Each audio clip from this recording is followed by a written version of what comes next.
टमाटर के सैपलिंग्स को जब हम कंटेनर्स में शिफ्ट कर देते हैं तो पहले 1 से 1.5 महीने तक उनका बहुत ही अच्छे से ख्याल रखना पड़ता है, तभी हम उस पौधे पे अच्छे से फ्रूटिंग ले पाएंगे। Welcome to my channel creativity from Fox City. अगर आपको मेरे चैनल के वीडियोस अच्छे लगते हैं तो लाइक, शेयर एंड सब्सक्राइब। तो चले, जब भी हम टमाटर के सैपलिंग्स किसी ग्रो बैग में या कंटेनर में शिफ्ट कर देते हैं तो पहले 1 से 1.5 महीने तक का उनका ख्याल रखना बहुत ही ज़रूरी होता है। मेरे टमाटर के सैपलिंग्स 15 ही दिन में इतने अच्छे से ग्रो हो गए हैं। अभी तक तो मैंने इसमें कोई भी खाद नहीं दी है और ना ही कोई लिक्विड फर्टिलाइजर यूज़ किया है, फिर भी इसकी ग्रोथ एकदम अच्छे से हो रही है और ऊपर की तरफ कुछ फूल कलियाँ भी खिलने लगी है। फूलों और कलियों को देख के लगता है कि फ्रूटिंग का समय काफी जल्दी आ गया है। टमाटोस पाने के एक्साइटमेंट में हम इसे रहने देते हैं, लेकिन ये बड़ी ही गलत बात है कि फर्स्ट टाइम जब भी टमाटोस के ऊपर फ्रूट्स आने लगते हैं तो वो काफी ही वीक रहते हैं। पौधे की एज इतनी नहीं होती कि वो फ्रूटिंग दे सके, तो इसलिए हमें पहले आने वाली ये कलियां और फूल निकाल देना चाहिए। इस तरह से ह्यूमन बॉडी के कुछ रूल्स होते हैं कि बच्चों की ताकत बड़े इंसानों से कम होती है, उसी तरह से पौधों की एज वाइज उसकी एनर्जी भी कम ज़्यादा रहती है। तो हमें इस बात का ज़रूर ध्यान रखना चाहिए कि छोटे से पौधे में कितने टमाटर लेने चाहिए। अगर आपने नए सैपलिंग्स लगाए हैं, पौधे की एज काफ़ी कम है, तो थोड़ा सा पेशेंस रखना बहुत ही ज़रूरी होता है। पहले हम अपने पौधों को खिला पिला के थोड़ा सा बड़ा करेंगे, फिर उससे फलों की अपेक्षा कर सकते हैं।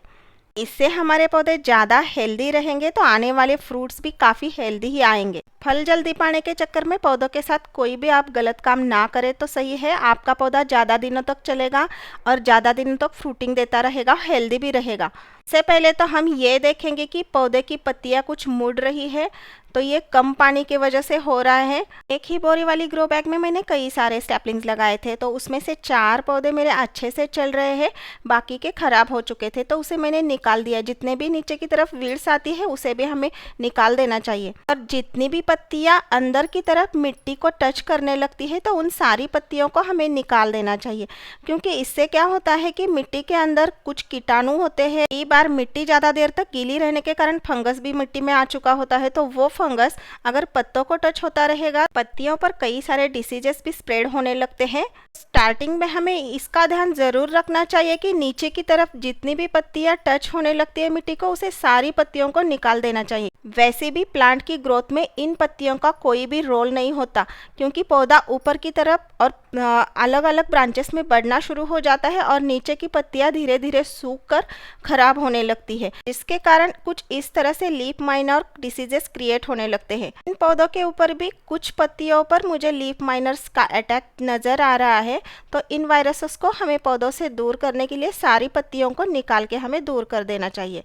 कुछ पत्तियों में कर्ल भी नजर आ रहा है, तो इसके कारण क्या होता है कि पौधे में धीरे धीरे डिसीजेस का प्रॉब्लम बढ़ जाता है। ऐसे भी आजकल सर्दी का मौसम चल रहा है, हवा में नमी होती है, तो इस नमी के कारण ये डिसीजेस काफ़ी फास्टली स्प्रेड करते हैं और बाद में कंट्रोल में नहीं आ जाते। धीरे धीरे से सारे पत्ते खराब हो जाते हैं, पूरा का पूरा पौधा भी खराब हो सकता है और फ्रूटिंग का तो नाम भी मत लो, ये पौधा बाद में फ्रूटिंग भी देना बंद कर देगा। पौधों की अच्छी ग्रोथ और ज़्यादा फ्रूटिंग के लिए हमें ऊपर के टिप्स को निकाल देना चाहिए। जितने भी फूल ऊपर की तरफ बढ़ रहे हैं तो उन्हें निकाल लेना ही सही होगा। इससे क्या होगा कि ब्रांचेस और ज़्यादा बढ़ेगी, जितनी ज़्यादा ब्रांचेस होगी उतने ज़्यादा फ्रूट्स मिलेंगे। पौधे की ग्रोथ भी अच्छे से होती रहेगी, जिससे कि पौधा काफ़ी हेल्दी रहेगा। तो पौधा अपनी सारी एनर्जी फ्रूटिंग में लगाने से ज़्यादा अपनी ब्रांचेस ग्रो करने में लगा देगा। जैसे ही ब्रांचेस अच्छे से ग्रो होने लगेगी तो एक समय ऐसा आएगा कि उस वक्त उसकी एज इतनी होगी कि वो अच्छे से फल देने लगेगा। बस हमें इस बात का इंतज़ार करना चाहिए और थोड़े से पेशेंस रखना बहुत ही ज़रूरी होता है। हम एक ही पौधे में ढेर सारी फ्रूटिंग ले सकते हैं। अगर मेरी तरह आपने भी एक ही ग्रो बैग में कई सारे पौधे लगाए तो प्लीज़ आप ये गलती ना करें, क्योंकि मुझे अभी काफ़ी पछतावा हो रहा है कि एक ही ग्रो बैग में मैंने कई सारे पौधे लगा दिए थे। तो अब मैं इन्हें सेपरेट करने वाली हूँ, क्योंकि जितनी भी क्राउडिंग यहाँ नज़र आ रही है उसके कारण पौधे की ग्रोथ में काफ़ी सारी दिक्कतें आती है। इन पौधों का साइज इतना बड़ा हो रहा है कि नीचे की तरफ का उनका ग्रो होना और नई नई ब्रांचेस का ग्रो होना काफ़ी मुश्किल लग रहा है। एक गमले में ज़्यादातर आप 1 या 2 ज़्यादा से ज़्यादा पौधे लगाइए। मैंने 4 लगाए हैं। सबसे पहले तो हर 8 या 10 दिन में हमें पौधे की गुड़ाई करना बहुत ही ज़रूरी होता है। लगातार कुछ दिनों से ग्रो बैग में पानी डालने से ग्रो बैग और मिट्टी में थोड़ा सा गैप बनने लगता है। गुड़ाई करने से वो गैप भी फिल हो जाता है। मिट्टी की गुड़ाई करने से क्या होता है कि मिट्टी एकदम से भुरभुरी हो जाती है, प्लांट का एरिनेशन काफ़ी अच्छे से हो जाता है, प्लांट अच्छे से सांस ले सकते हैं। ऐसे ही मिट्टी भुरभुरी हो जाए, गुड़ाई करने के बाद हमें मिट्टी में थोड़ी सी नीम खली मिलानी ज़रूरी हो जाती है, क्योंकि हवा के नमी के कारण जितने भी डिसीजेज स्प्रेड हो रहे हैं, और देख रही हूँ मैं कि जितनी भी पत्तियाँ मिट्टी को टच कर रहे हैं, हो सकता है कि इससे इसमें फंगस लग सकता है और लीफ माइनर का अटैक भी हो चुका है, और वो ना बढ़े इसलिए हमें इसमें नीम खली का थोड़ा सा चूरा मिक्स कर देना चाहिए। हमारे यहाँ मार्केट में मुझे नीम खली उपलब्ध नहीं हुई, तो मैंने मीशो से इसे मंगवाया था। अच्छी क्वालिटी की आई है। अगर आपके यहाँ नीम का पेड़ हो तो नीम की पत्तियाँ सुखाकर उसे भी आप यूज़ कर सकते हैं, वो भी अच्छे से काम करती है। कोई भी कीटक या कोई भी डिसीज आपके पौधों तक नहीं पहुँच पाएगा। किसी भी फर्टिलाइज़र या नीम खली को जब भी हमें पौधे में देना होता है तो बस हमें इस बात का ध्यान रखना है कि मिट्टी पूरी तरह से सूखी हो, जिससे कि क्या होता है कि नीम खली या कोई भी फर्टिलाइज़र डालने के बाद जब भी हम इसमें पानी डालेंगे तो पौधा इसे अच्छे से एब्सॉर्ब कर पाएगा। ग्रो बैग की मिट्टी में जब भी हम नीम खली स्प्रेड कर देंगे तो थोड़ी सी मिट्टी की फिर से गुड़ाई करना ज़रूरी होता है, तो ये मिट्टी में अच्छे से घुल मिल जाएगी। लगभग 1 से 1.5 इंच तक की मिट्टी की गुड़ाई करना ज़रूरी है। इसके बाद मैं ऊपर से थोड़ा सा पॉटिंग मिक्स भी ऐड करने वाली हूँ। जब भी मैंने ग्रो बैग को फिल किया था तो इसमें पराली कुछ ज़्यादा ही डाल दी थी, तो जिसके कारण अब मिट्टी नीचे बैठ चुकी है। ऊपर से थोड़ा सा पॉटिंग मिक्स ऐड करने के बाद नीचे की तरफ पौधों की जितने भी जड़ें हैं उसे फैलने के लिए और जगह और मिट्टी मिल जाएगी और पौधे की ग्रोथ अच्छे से होती रहेगी। नीम खली और पॉटिंग मिक्स डालने के बाद अब पौधे में थोड़ा सा मैं लिक्विड फर्टिलाइज़र मिला लूँगी। ये liquid fertiliser plant growth enhancer है, जिसका मैंने शॉर्ट वीडियो डाला था, जो पौधों के लिए बेस्ट रहता है। इसके अंदर सीवीड लिक्विड रहता है, इससे हमारे प्लांट के रूट्स की ग्रोथ अच्छे से होती है, प्लांट एकदम स्ट्रांग बन जाता है। और अगर आपका प्लांट स्ट्रांग है, हेल्दी है, तो ये अच्छे से फ्रूटिंग ज़रूर देगा। टमाटर के पौधे के पत्ते और स्टेम के बीच में ये जो छोटी छोटी सी ग्रोथ जो नीचे की साइड से होने लगती है, तो उसे हमें हटा देना चाहिए। इसे सकर्स कहते हैं। हर एक पत्ते के बीच से नए सकस निकल के आते हैं, तो हमें इन्हें हटाना इसलिए चाहिए क्योंकि अगर हम इसे नहीं हटाएंगे तो प्लांट अपनी सारी एनर्जी इन सकस को ग्रोथ करने में लगा देगा और इनकी ग्रोथ इतने ज़्यादा भी अच्छी नहीं हो पाती और ये अच्छे से फ्रूटिंग नहीं देते। हटाने के बाद पौधा अपनी जितनी भी एनर्जी है वो ऊपर की तरफ लगा देगा। ऊपर की तरफ की जितनी भी ब्रांचेस नई निकल के आएगी उन्हें अच्छे से ग्रो कर पाएगा और अच्छे से फल फूल भी दे पाएगा। पौधे की एनर्जी बचाए रखने के लिए ये काम बहुत ही ज़रूरी होता है। टमाटर का पौधा कुछ झाड़ी नुमा बेल की तरह होता है, तो ये बेल की तरह भी बढ़ता है, तो इसे सपोर्ट की काफ़ी ज़रूरत होती है। अगर आप सपोर्ट नहीं दोगे तो ये पौधा फूलों और फलों की से यहाँ तक कि पत्तियों का बोझ भी ये सह नहीं पाता। इसी लकड़ी या पाइप का टुकड़ा भी चल जाएगा जिससे आप इसे सहारा दे सकते हो। इसे इस तरह से मिट्टी में अच्छे से फिक्स कर दीजिए और बाद में स्टेम की जितनी भी खाली जगह रहती है जहाँ पर पत्तियाँ नहीं होती, तो उस स्टेम को उस पाइप से अच्छे से बांध दीजिए। किसी भी कॉटन के धागे से या कपड़े के टुकड़े से आप इसे अच्छे से बांध सकते हो। इस समय भी इस बात का ध्यान ज़रूर रखें कि ये इतनी भी सख्ती से ना बांधे, क्योंकि ये पौधा अभी तक बढ़ने वाला है, इसका स्टेम और भी मोटा हो जाएगा।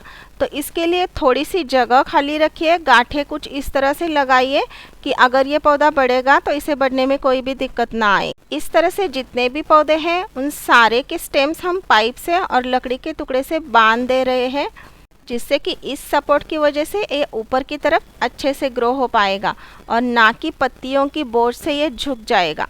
इस ग्रो बैग के साइड होल से जो 2 पौधे बाहर निकल के आए हैं उनकी ग्रोथ काफ़ी अच्छे से हो रही है और बीच में 2 पौधे जो फंसे हुए हैं, पता नहीं उनको जगह कम पड़ रही है या कुछ और बात है, उनकी ग्रोथ जितनी होनी चाहिए उतनी ठीक से नहीं हो पा रही है। इस क्राउडिंग को मैं देखते हुए मैंने ये तय किया है कि आखिर में मुझे उन 2 पौधों को निकाल के किसी और ग्रो बैग में ट्रांसफ़र कर ही देना चाहिए।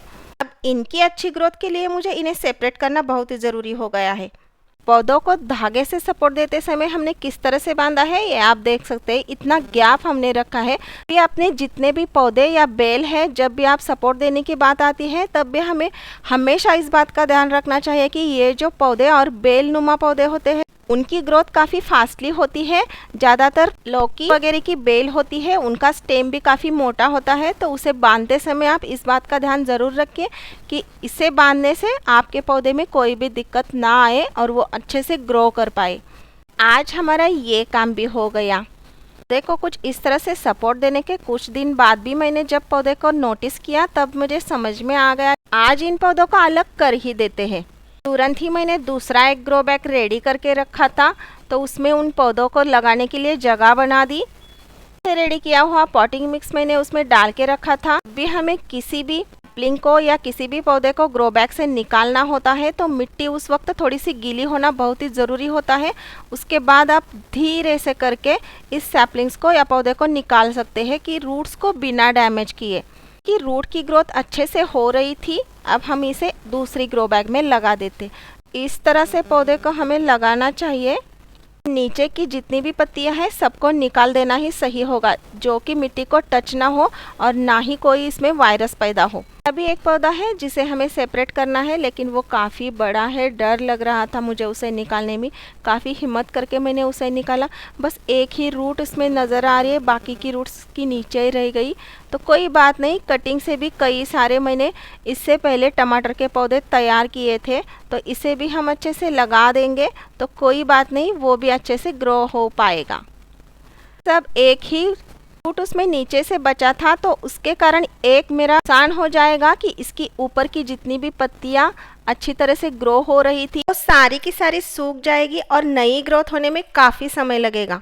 जिस तरह से कटिंग से हम टमाटर के पौधे ग्रो करते हैं ना, बिल्कुल उसी तरह से इस पौधे का हाल हो जाएगा। जब इसके रूट्स अच्छे से डेवलप होंगे अभी तो ये पौधा अच्छे से ग्रो हो पाएगा, और फिर नई जगह में सेट होने में भी उसे समय लग सकता है, तो इसकी ग्रोथ शायद दूसरे पौधे के हिसाब से काफ़ी कम होगी। तो देखते हैं आगे की अपडेट मैं आपको देती रहूँगी। इतना ही आसान है टमाटर के पौधों को घर पर उगाना। इन सैपलिंग्स के बीजों की बात की जाए तो ये बीज मैंने अपने किचन के टमाटर से ही लिए थे, और जो मैं खरीद के लाई थी वो पैकेट अभी तक खोला भी नहीं। मैंने सोचा इतने सारे सैपलिंग्स मेरे पास थे तो पहले हम इससे ही ट्राई करते हैं। इतने पौधे मेरे लिए काफ़ी थे, मेरे किचन की जितनी भी रिक्वायरमेंट्स थी इतने पौधे शायद पूरी कर पाए। अगर ज़रूरत पड़ी तो हम आगे चल के उन सीड्स को भी ग्रो करने की कोशिश करेंगे। कब शाम हो गई पता ही नहीं चला। जितने भी जानवर गाय भैंसे चरने के लिए पहाड़ पर चली जाती है वो शाम होते ही रिटर्न अपने घर वापस आती है। आज के लिए इतना ही। हम भी अपने किचन में वापस चलते हैं, जो किचन का बचा हुआ काम करना है। तो हम फिर मिलेंगे, तब तक के लिए आप अपना ख्याल रखिएगा। Bye bye.